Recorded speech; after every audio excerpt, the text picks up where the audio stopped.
Bonsoir, le flash d'information pour ce lundi 27 janvier.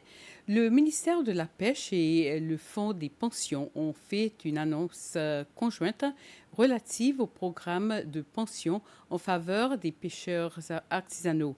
Ces deux entités ont jugé la nécessité d'un programme qui permettra aux pêcheurs artisanaux de jouir d'une pension de retraite. La politique qui gouvernera ce programme est pareille à celui de la majeure partie des travailleurs séchellois. Le ministère de la Pêche a expliqué que ce programme a également pour but d'attirer plus de jeunes dans l'industrie de la pêche.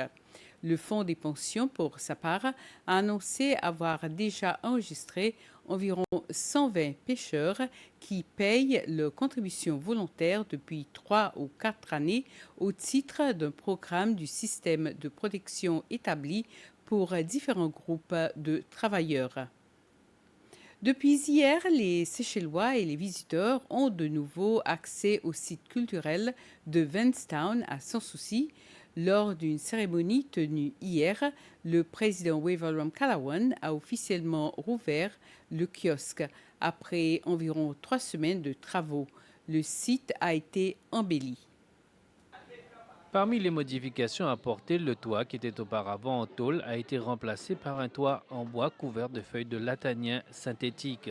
Des bancs ont été installés ainsi que des poteaux électriques pour soutenir le toit et un nouveau panneau d'information a été placé pour détailler l'histoire et les inaugurations précédentes du kiosque. Dans son discours, le président Waverlum Callaghan a souligné les contributions des différentes parties prenantes, notamment Pilgrim, l'Axmamba et la PUC, qui ont rendu possible la reconstruction du kiosque. Il a promis de reconstruire à chaque fois que certaines personnes détruisent et de faire plus joli. Le chef de l'État s'est interrogé sur les motifs des personnes qui ont commis cet incendie. Il a lancé un appel à toute personne ayant des informations sur le syndicat pour informer la police et que des actions sérieuses seront prises.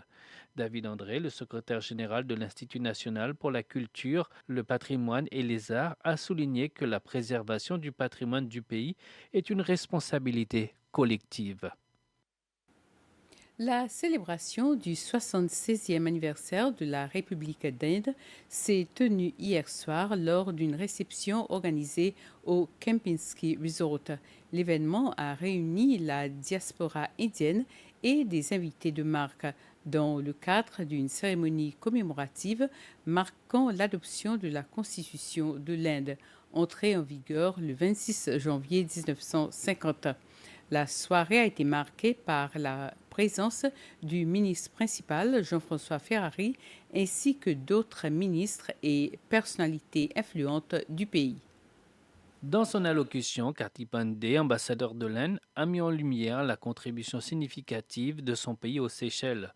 L'ambassadeur Pandey a évoqué les différents programmes de coopération entre les deux nations et a exprimé sa satisfaction de voir l'Inde devenir une destination privilégiée pour les Seychellois, notamment dans le domaine médical. Il a également souligné le nombre croissant d'étudiants seychellois qui choisissent l'Inde pour poursuivre leurs études supérieures. Le ministre des Affaires étrangères, Sylvestre Radegon, a quant à lui salué l'aide précieuse apportée par l'Inde aux Seychelles dans divers secteurs. Il a rappelé que 60 bus acquis dans le cadre d'une ligne de crédit avec la banque Exim doivent bientôt arriver dans le pays. Le ministre a également mentionné que New Delhi prévoit plusieurs projets de développement communautaire en 2025, notamment des rénovations d'écoles et la création d'une crèche pour les habitants de la misère. Cette année, il y aura le sommet Inde-Afrique qui se tiendra en juillet. Cette rencontre sera l'occasion d'échanger sur les défis communs et de renforcer la coopération entre les deux continents, a dit le ministre Radegonde. Ainsi termine ce flash. Merci de l'avoir suivi. Je vous souhaite une très bonne soirée.